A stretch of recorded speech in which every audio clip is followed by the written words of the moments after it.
All right. Cool. This is a very intimate room. Maybe I shouldn't. Are you okay with I don't want to walk around too much. I guess it's fine. All right. So I'm Michael Atwood. I'm the founder of Oshi.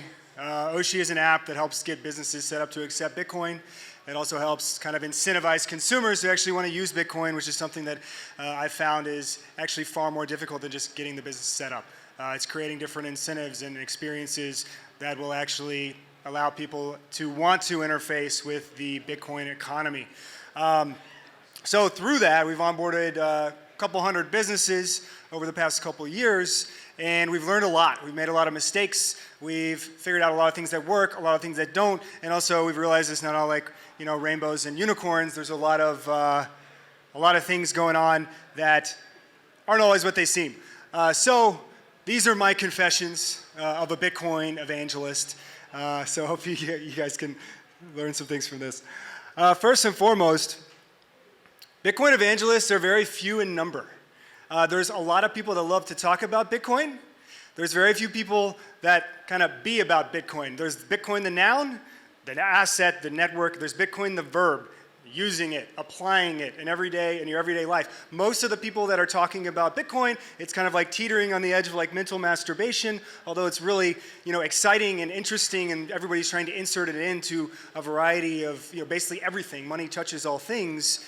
I do feel like there's a lot of content out there and not enough actual people using Bitcoin and inserting it into their community and empowering people in their community. We need to remember that people like Michael Saylor, the guy is, if my memory serves me correctly, he is literally a rocket scientist. Okay? Like, most people are not going to be able to parse what he says. They're not even going to be able to sit down and spend hours listening to what he's saying, and again, much less fully understand and comprehend it. The majority of people are just never going to do that, and that's okay. So, I never thought I would be like showing a Ronnie Coleman slide at a Bitcoin conference. If you had asked me a couple days ago, I would have thought you guys are crazy. But Ronnie Coleman, presumably a proof of work maximalist. You can see the proof of work like in every muscle in his body. He's moving exerting a lot of force there. He had a quote that's always stuck out to me. I always thought it was really funny. Everybody wants to be a bodybuilder, but don't nobody want to lift no heavy ass weights.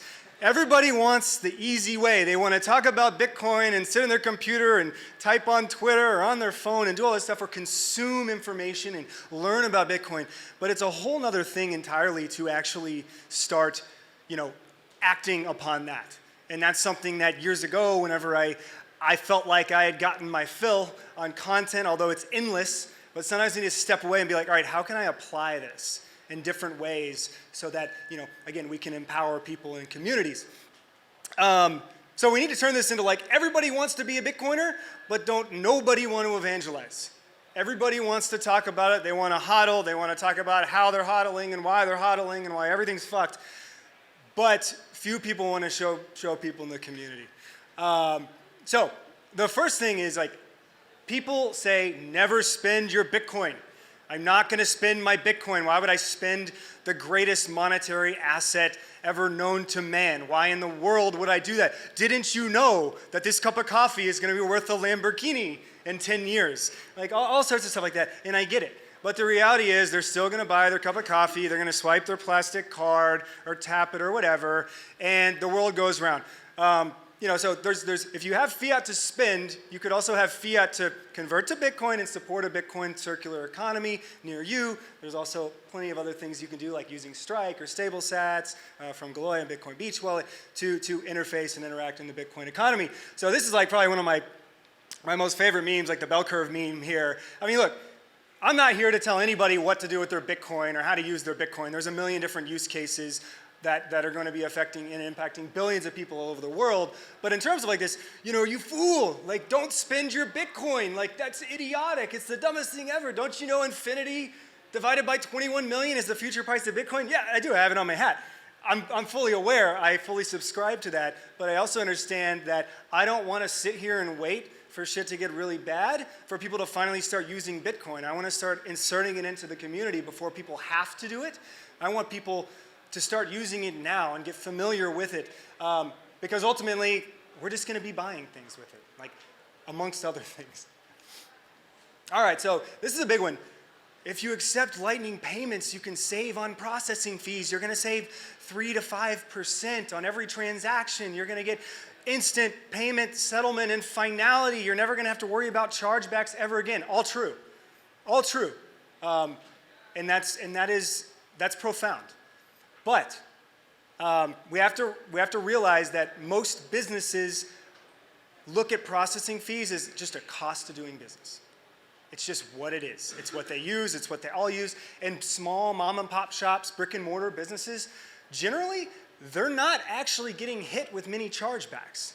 If we're talking about big corporations doing millions, billions of dollars in volume, oh yeah, they're like honeypots for fraud and chargebacks, whether it's getting hacked or people leveraging their systems or the limitations of the legacy financial markets to defraud other people, right?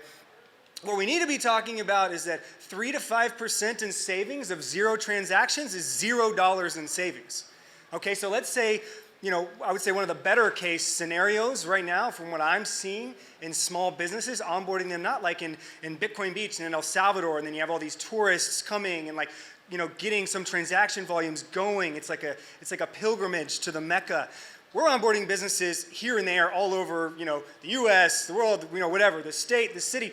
There's not like a critical mass of users that are just like chomping at the bit just to spend or use Bitcoin, right? So 3 to 5% of 0 is 0. So if you don't have any transaction throughput, they save absolutely nothing, nor do they care about it. And let's say $1,000. $1,000 a year they're getting, great. 30 to 50 bucks, we just saved them. We waltzed in there, we're like, all right, let me tell you about this thing, Bitcoin. It's revolutionary, you're gonna save in processing fees. They pay 30 to 50 bucks a month for shit they don't even know they have. Like they don't even realize they're paying it. I know like certain gift card features and other features at the point of sales they're paying for. And I walk in, I'm like, yeah, you guys do gift cards? They're like, no. What do you mean? Like the owner's like, I don't. Well, I know that they're getting charged $50 a month for this gift card feature they don't even know they have. They don't care about $30 to $50 a month, much less a year. So it's really about getting the transaction throughput going. That's the big problem. So next is setting expectations.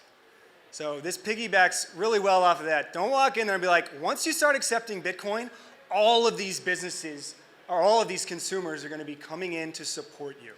And it's going to be great, and your staff is going to be easily trained. The reality right now, outside of maybe places like certain areas of El Salvador, El Zante and so on, is that you're going to get them set up, and they might not see a customer paying in Bitcoin for weeks, months, perhaps years.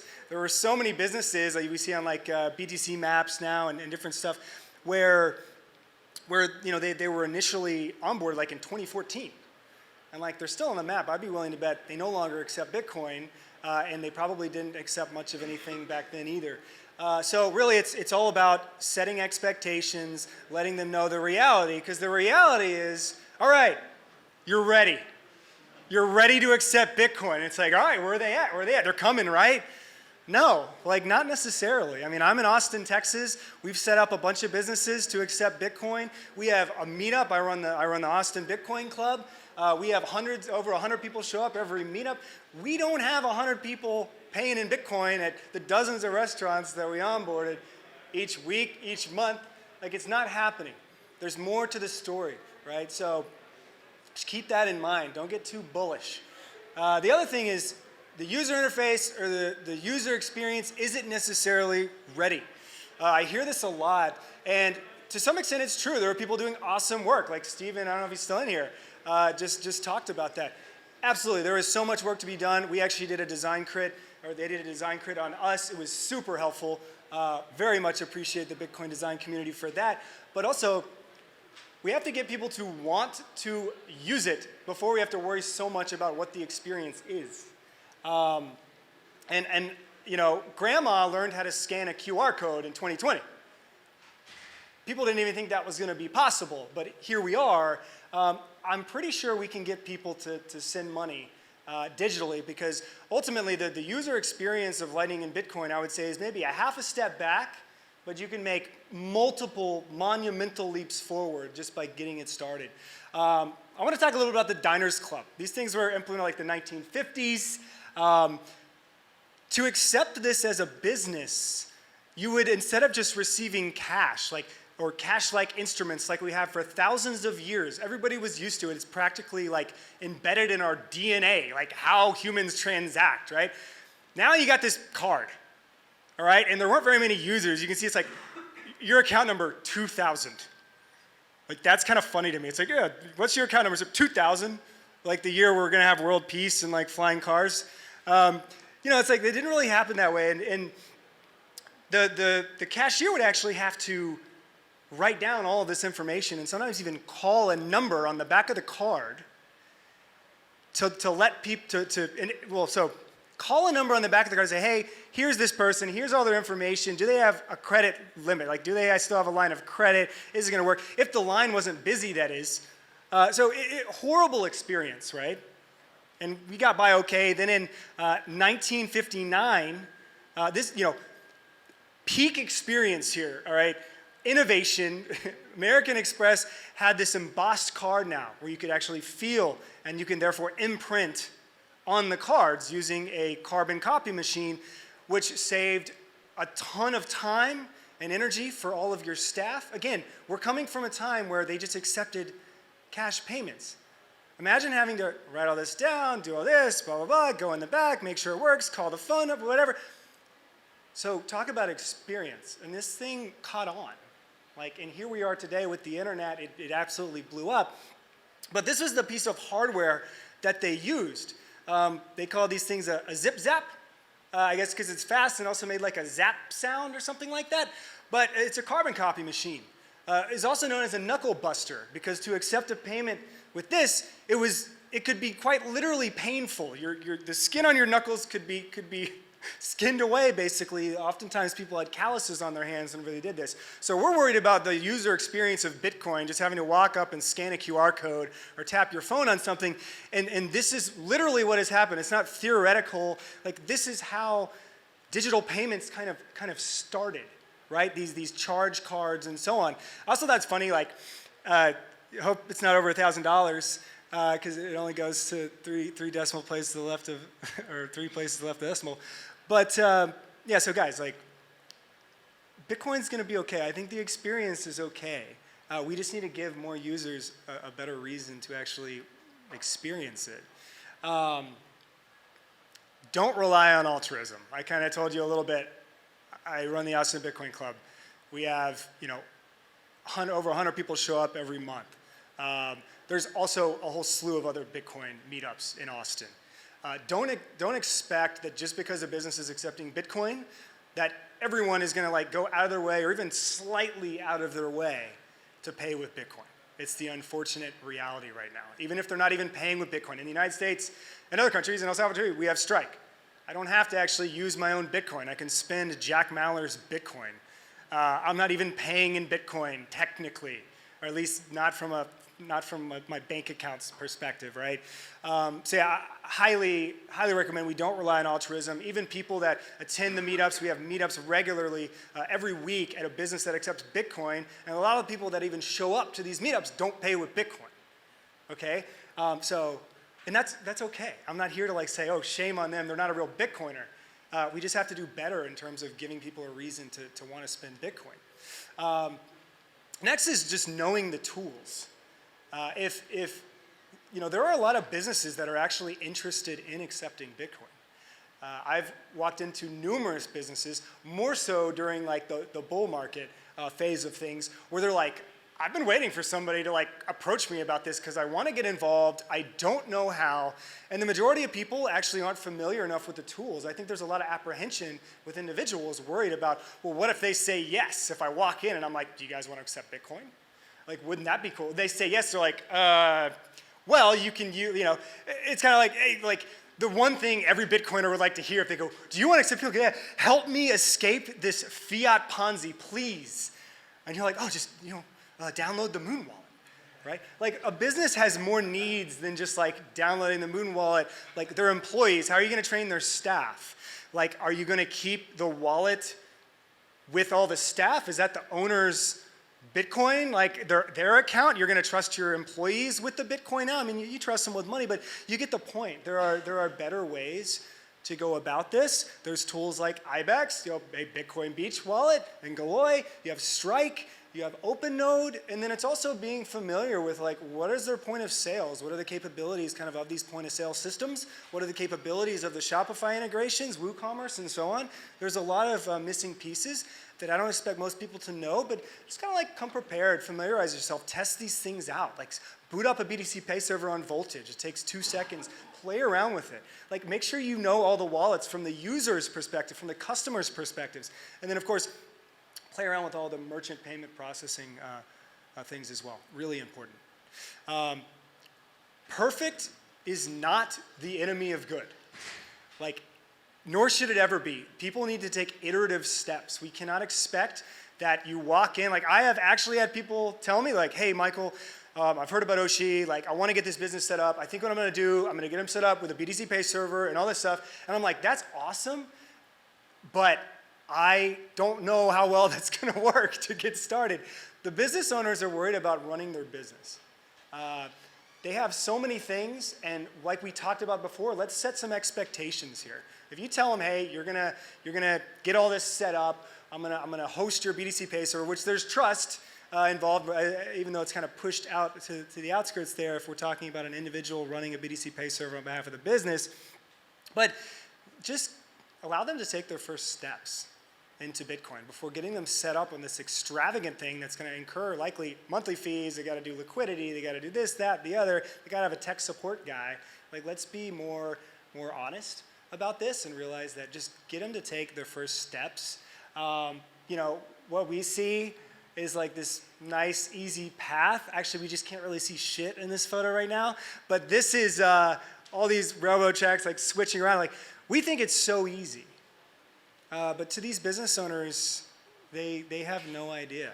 And even the simplest of steps for them is overwhelming. They're just trying to worry about not going out of business, more so than they ever have been before, it seems. So just be mindful of that whenever you talk to these business owners. And furthermore, like these consumers, I was recently at something, it was like a little event in Austin called the Decentralization Brunch. And it was really fun. There were like, I don't know, 40 people or so there, 30 of which have never ever sent a Bitcoin transaction. I did like, you know, preface it like, okay, some people raised their hands, yeah, I have some Bitcoin. I was like, well, did you not buy shitcoin? Shitcoins don't count. And they're like, some hands went down. Like they've never used Bitcoin for anything. They've never used Lightning. They don't know anything about Lightning. And I just set up a little LN URL withdraw invoice. And I said, hey, download the Moon wallet and scan this QR code, and they all receive like $2 in sats, right? And they're like, wow, that was crazy. I've never even received Bitcoin before. Now they actually have it in their own Moon wallet. And then I go, hey, and Charlie over there who cooked all this up, he had like brisket, it was awesome. I'm like, he's accepting Bitcoin tips. He was ecstatic to accept Bitcoin tips. He had never been approached like, hey, do you want to accept Bitcoin? Like, he's like, how do I do it? So screw the experience. Like, how did they even get to the experience in the first place? And he downloaded the wallet. It was super easy. He got like $50, $60 in tips or something that day. For most people, it was the very first time they had ever even used Bitcoin before. We were in Crawford, Colorado a few months back at the Beef Initiative Conference. We had about 60 ranchers in attendance. They're not necessarily the most technologically inclined individuals, generally speaking. And we sent them some sats to their Moon wallet. They received them. They sent them on chain. They did a double. They received in Lightning and then sent on chain.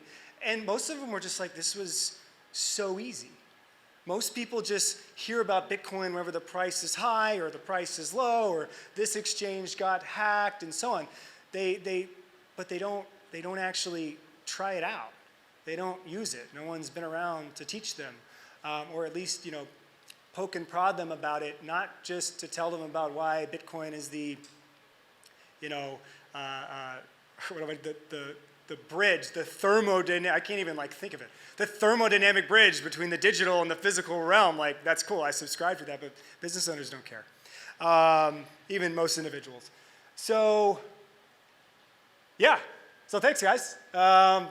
You can follow us at Oshi that's me on Twitter as well. And you can check out Oshi.tech. I'm going to be on the solution stage, I guess here in like 2 hours or so. Or maybe the Shillution stage. I'm just going to be shilling Oshi, I think is what we're supposed to be doing there.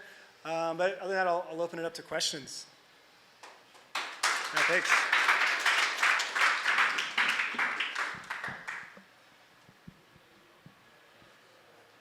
Joe, right?